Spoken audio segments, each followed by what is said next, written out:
नमस्कार मंडळी, श्री स्वामी समर्थ. स्वागत आहे आपणा सर्वांचे यामीच लाईफस्टाईलमध्ये.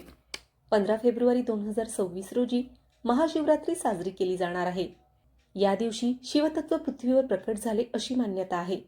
भोळ्या शंकराची आपल्यावर कायम कृपादृष्टी असावी म्हणून महाशिवरात्रीला शिवाची उपासना कशी करावी, पूजा कशी करावी, काय साहित्य वापरावे, शिवलीलामृत या ग्रंथाचे पारायण कसे करावे, या सर्वांविषयी इत्थंभूत माहिती सांगण्याचा मी या व्हिडिओच्या माध्यमातून प्रयत्न करणार आहे.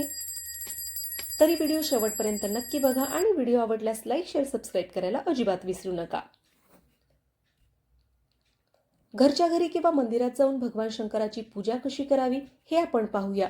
त्यासाठी पूर्वतयारी म्हणून काही साहित्य आधीच जमवून ठेवावे.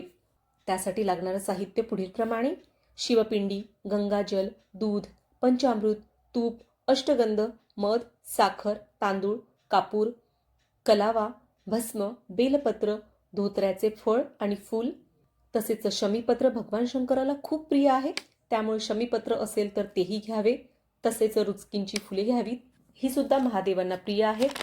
लाल फूल, पांढरे फूल, गोकर्णीची फुले हे शंकराला प्रिय आहेत. तसेच शंकरासाठी पानाचा विडा घ्यावा, तेलाचा तुपाचा दिवा घ्यावा, कापडाचे वस्त्र घ्यावे, शुद्ध जल घ्यावे, धूप, अगरबत्ती, तसेच शिवलीलामृताचा ग्रंथ घ्यावा.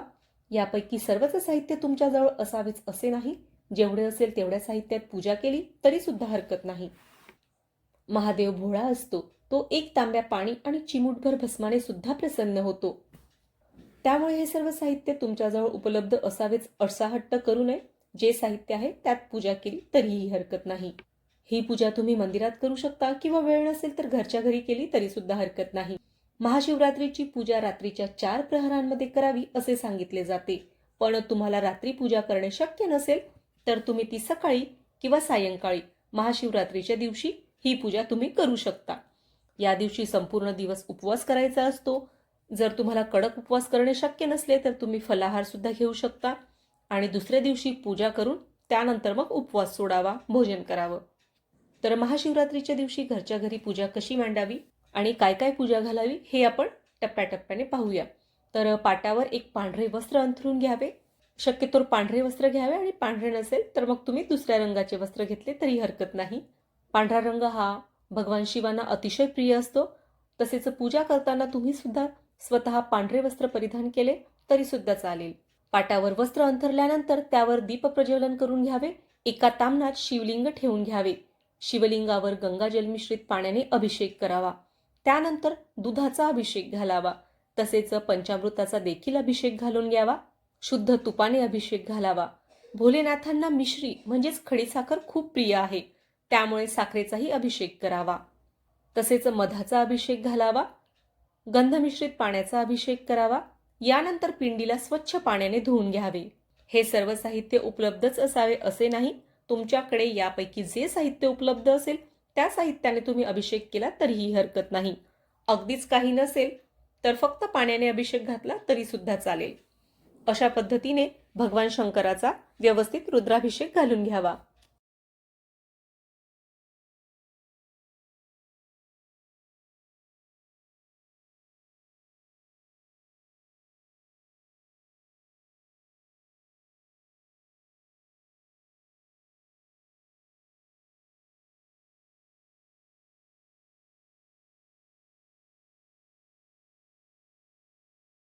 त्यानंतर पिंडीला पुसून एका कापडावर अक्षता घालून घ्याव्यात आणि त्यावर पिंड ठेवून घ्यावी.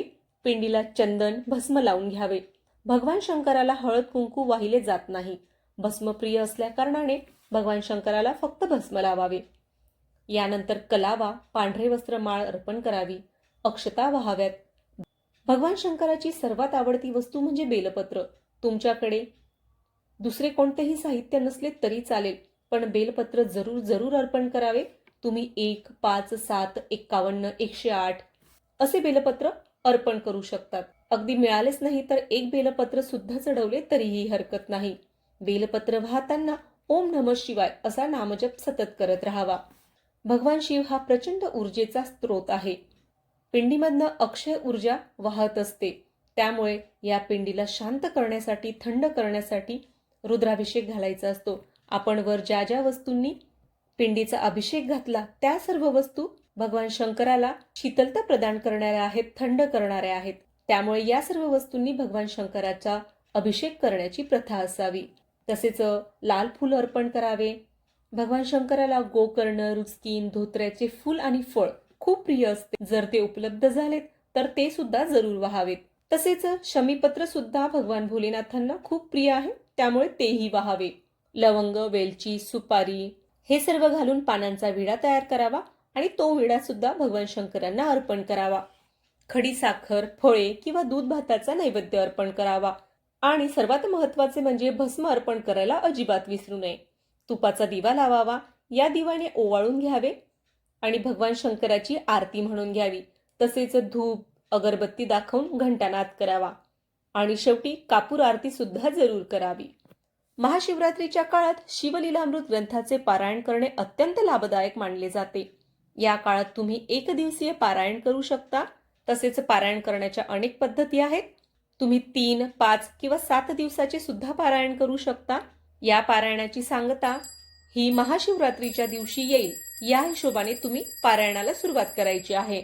जर तुम्हाला संपूर्ण ग्रंथाचे पारायण करणे शक्य नसेल तर 11व्या अध्यायाचे पठण महाशिवरात्रीच्या दिवशी नक्की करावे. महाशिवरात्रीच्या दिवशी 11वा अध्याय पठण केल्यामुळे आपल्या सर्व इच्छित मनोकामना पूर्ण होतात. भगवान शंकराची आपल्यावर कृपादृष्टी कायम राहते.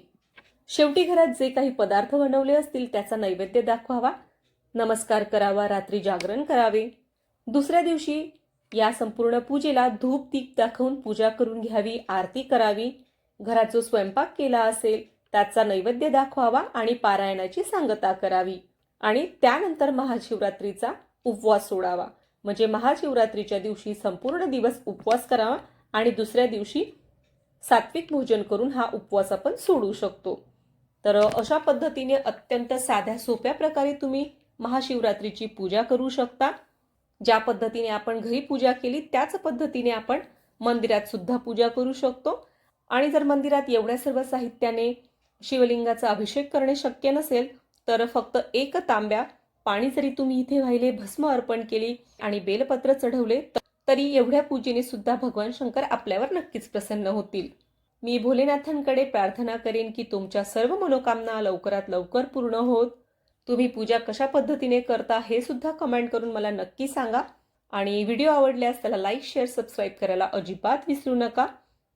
भेटूया पुढील व्हिडिओमध्ये. श्री स्वामी समर्थ. धन्यवाद.